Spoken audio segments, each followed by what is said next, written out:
Pillars of Eternity 1 Ultimate Edition Guide Companion Durance full build from level 1 to level 16. This priest build was made to work on Pot of the Damned difficulty, and if it works on the hardest difficulty available, it will work on all other difficulties as well. Let's not waste time and let's go.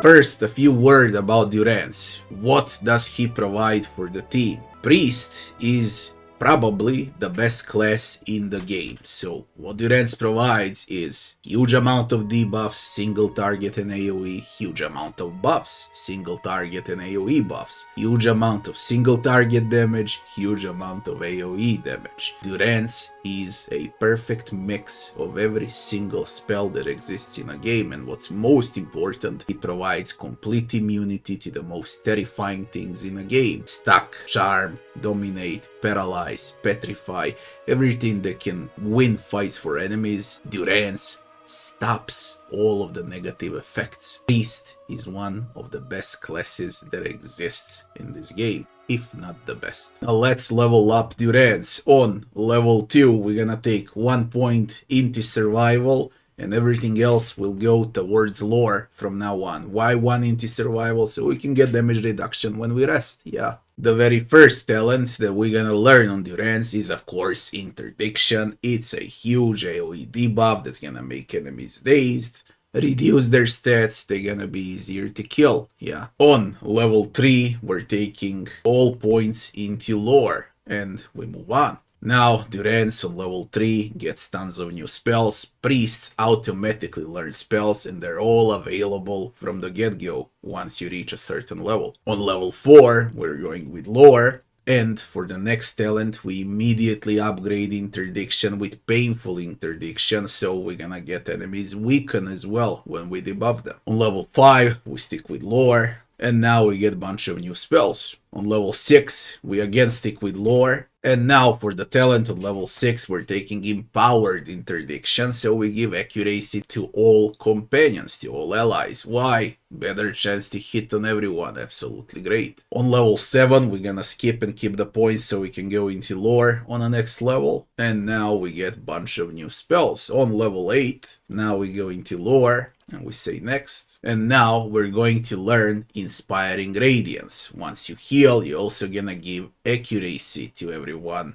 in the Circle of Radiance. Absolutely great on a priest. For level 9, we're taking lore again. And now comes the time for the spell Mastery. The spell that we're gonna master would be Blessing, of course, for additional accuracy. I don't wanna repeat myself anymore. The more accuracy on allies, the better the chance to hit, the easier the fight gets. Yeah, especially on Pot of the Damned. So Blessing is the way to go for the first mastery skill. And also on level 9, he receives a bunch of new spells. We're gonna pass through all of those spells very soon. On level 10, we're skipping the points for lore for level 11. And for the talents, the last one that we're gonna learn for the priest would be Brilliant Radiance, where we're gonna upgrade Radiance to also deal burn damage, and it's gonna hurt undead, for example, like crazy. Not to mention that you can also frighten enemies with Brilliant Radiance. On level 11 now, we're taking lore. And now for the spell mastery in tier 2, you got 2 options. First one is a Consecrated Ground for extra healing, free healing spell, okay, endurance over time, which I highly recommend. And the second one would be Holy Power for extra might and resolve. Both are great.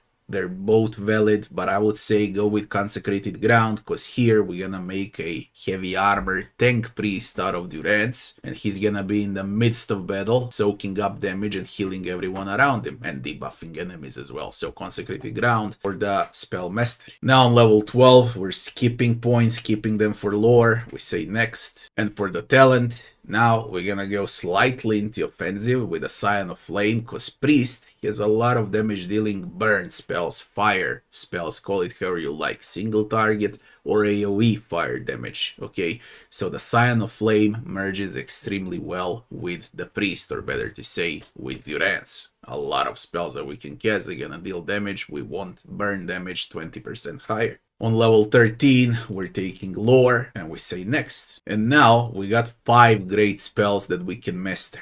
Prayer against Restraint, Dire Blessing, Disponent Blows, Circle of Protection, and Watchful Presence. They're all valid, you're gonna use them all, but which one we're gonna go for here? I recommend Dire Blessing to convert hits to crits on all allies, because combat will end faster when you crit more often. Yeah. On level 14, we're keeping the points for level 15 because of lore, and we say next. And now, for the talent. In defensive talents, we're gonna take Cautious Attack on Durance. Why? It reduces attack speed on Durance. You don't need attack speed, you won't attack anyone with Durance, because you keep going to cast spells over and over again. Okay, so attack speed, you can sacrifice, but what you get in return is extra deflection. Top it off with heavy armor and defensive items, and you have a tank priest that sustains damage and deals a lot of burn damage to enemies and a lot of debuffs and AoE buffs to companions. So Cautious Attack is the way to go here. On level 15, we're putting points into lore, keeping the points for level 16. And now for the spell mastery, on level 15, we're gonna take Shining Beacon. Shining Beacon is crazy good. It gives all defenses in area of effect, so raises all defenses to allies and burns enemies in the same circle. It's one of the best spells that exists in a game. So Shining Beacon is the spell mastery we're gonna go for. And of course, we get a final batch of spells with a priest for level 16. Now, we got 11 points left. What we can do here, we can go a bit into stealth, a bit into athletics, a bit into survival. So we can spend all points like this, 2, 3, 3, 16, and Durance is done. For the final talent, we add extra deflection with superior deflection in defensive talents. And now Durance is a full freaking tank on tier 16, or better say on level 16. And he's got 1 million spells to cast. This is how we finish leveling the priest. Do not forget to trigger Cautious Attack, so you get that extra deflection out of Durance, so he can soak up damage. Now, what about spells? Early game, first tier spells, great one would be Armor of Fate, where you can open up early game with Armor of Fate, give extra defenses to allies, and then you go with Blessing. You can always use Interdiction, again, to debuff enemies, okay? And that would be your combo. 3-4 spells, the fight will end. Blessing, Armor of Fate, Interdiction, heal when you need with Holy Radiance, and that's it. On level 2, you open up every single fight with a Consecrated Ground, and you stick with your melees. You always, for example, now if you have a Barbarian and you have a Fighter, this is where Durance stands, and he heals them with Consecrated Ground non-stop, keeps them safe, buffing them up. When you want to deal damage to enemies, you're gonna use Divine Mark. When you want to buff allies, you're gonna use Holy Power.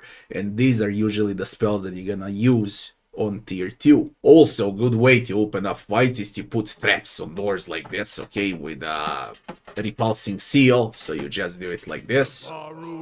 Then you trigger the fight with someone else. When enemies enter the seal, they become prone. Also, very good thing how you can open up fights. Now, tier 3 is the big power spike because of the Circle of Protection. You wanna cast Circle of Protection whenever you can to buff all defenses to all allies in the big area of effect. And you want those critical hits from the Dire Blessing. And if you consider how enemies are way too hard, you can always debuff them with Despotent Blows. So these 3 are absolutely great here. Of course, you can also always open up fights with extra traps. In this case, shock damage from the Warding Seal. If the fight gets way too rough, do not forget to cast Watchful Presence, cause once allies become unconscious, this Watchful Presence will save them from dying, and they'll continue fighting on. It can save you a lot of fights as well. Only when the things are dangerous, you're gonna cast Watchful Presence. Tier 4 spells. Prayer against Bewilderment and Litany against Minor Afflictions. Usually when you open up fights, when there are enemies that can confuse, dominate and so on, you want someone, for example,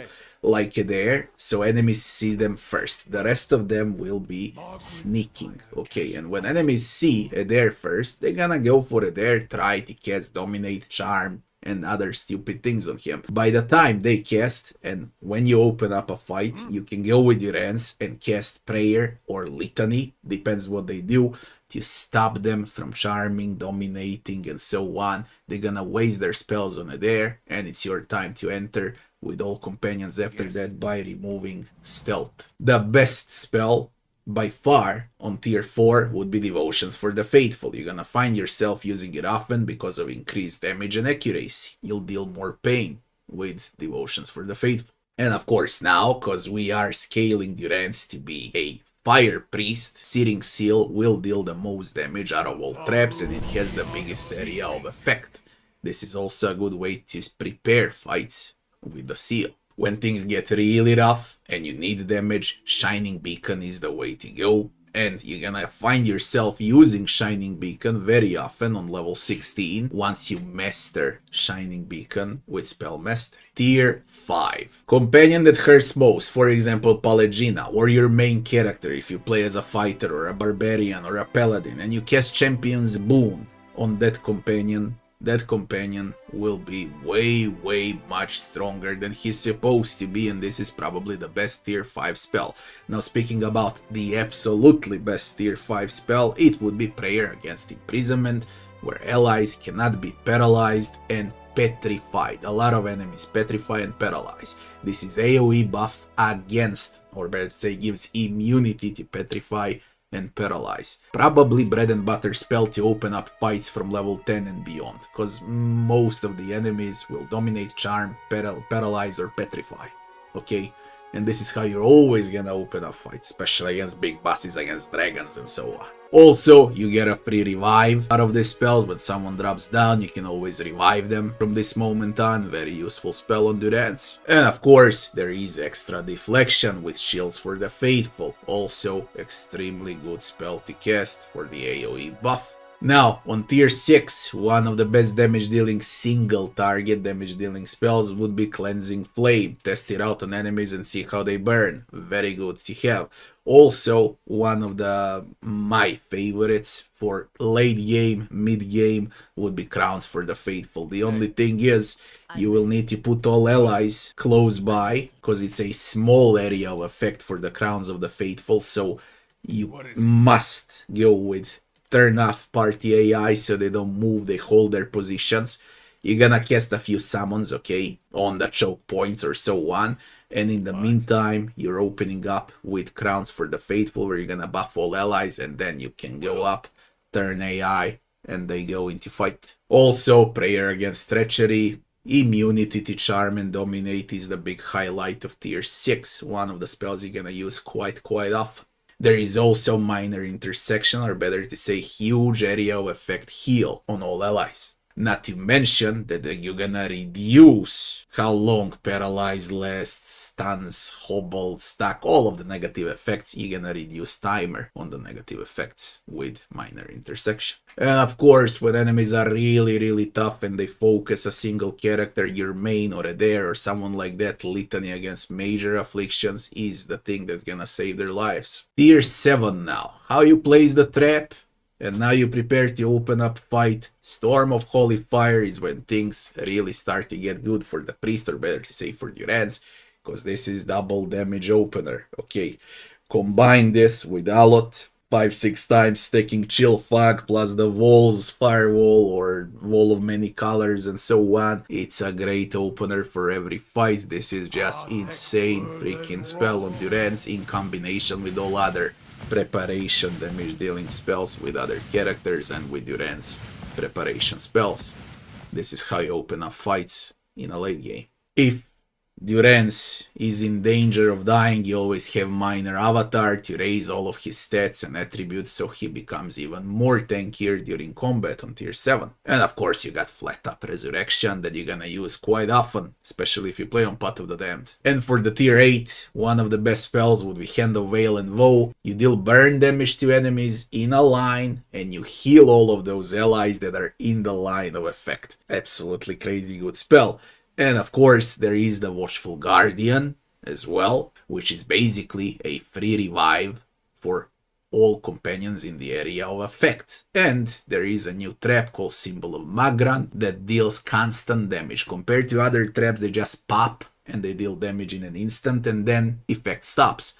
Symbol of Magran deals non-stop damage. So on a choke points, for example, if you go with it there, you block the door or the passage, yeah, and you cast Symbol of Magran here, it's gonna deal constant damage and no one will be able to pass. Always, and this is very important, always use Mastery Priest spells first, because they're free from combat to combat, okay? You waste others and you lose usages, but you never lose usages on Mastery spells. So always open up with Consecrated Ground, into Blessing, into Increased Crits, into Debuff with Interdiction, okay?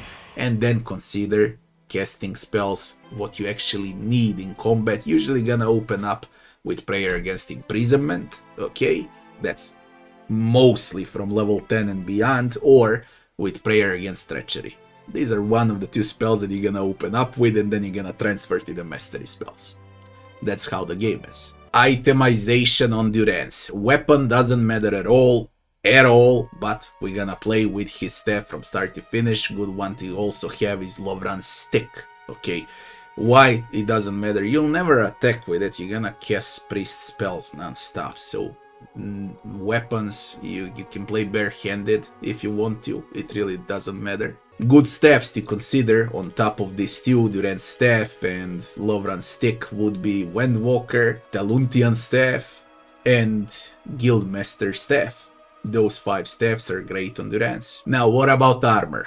Heavy armor only on Durance. You want him to be tanky, it doesn't affect his combat value with decreased recovery speed. You don't care about recovery speed for Durance, so only heavy armor and nothing else but heavy armor. The best one by far would be Arrow Breaker.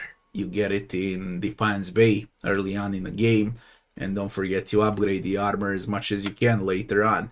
Good armors to consider on Durance on top of the Arrow Breaker would be he carries many scars, Keldrick's coat, and White Crest armor. So you got 4 great heavy armors on Durance. Pick whatever you like more and what you need actually and use those. The first one gives you additional armor deflection. The second one gives you defenses against prone and push. The third one gives you overwhelming wave, a good damage dealing spell. Now while I was using Arrow Breaker, deflection against ranged attacks was quite good because ranged enemies were targeting Durance quite often, and this gave him even more protection so he can remain alive for longer and win fights. Durance should always be the last one standing in the difficult fight. Why? Constant buffs, constant debuffs, constant damage over time. He revives allies non-stop. He is the one that should be alive and in the midst of battle, dealing chaos to enemies and buffing allies. That's what a priest is after all. So what I was using for the helmet, I was using Hermic's Hat for the intellect, bigger area of effect on spells with intellect, yeah. I was using Dex with Finria's Grace, Cape, then I was using Celebrant Gloves for the ability area of effect, and Holy Meditation that can critically hit. Lead Deflection on a ring, Fortitude Reflex Will on the other ring, Pulvanos Boots with Constitution, and I gave him Clarity here with the Looped Rope, so Durance never gets crowd controlled basically. No blind, no unconscious, no paralyzed, no stuck, petrify. You want Durance to be safe from enemy debuffs or enemy crowd control spells 24/7. This is definitely the best build that you can equip on Durance by far, because you want him safe 24/7. That would be it with Durance, the heavy priest. If you found this video helpful, don't forget to like, share and subscribe, and I'll be seeing you on the next one. Thanks for watching.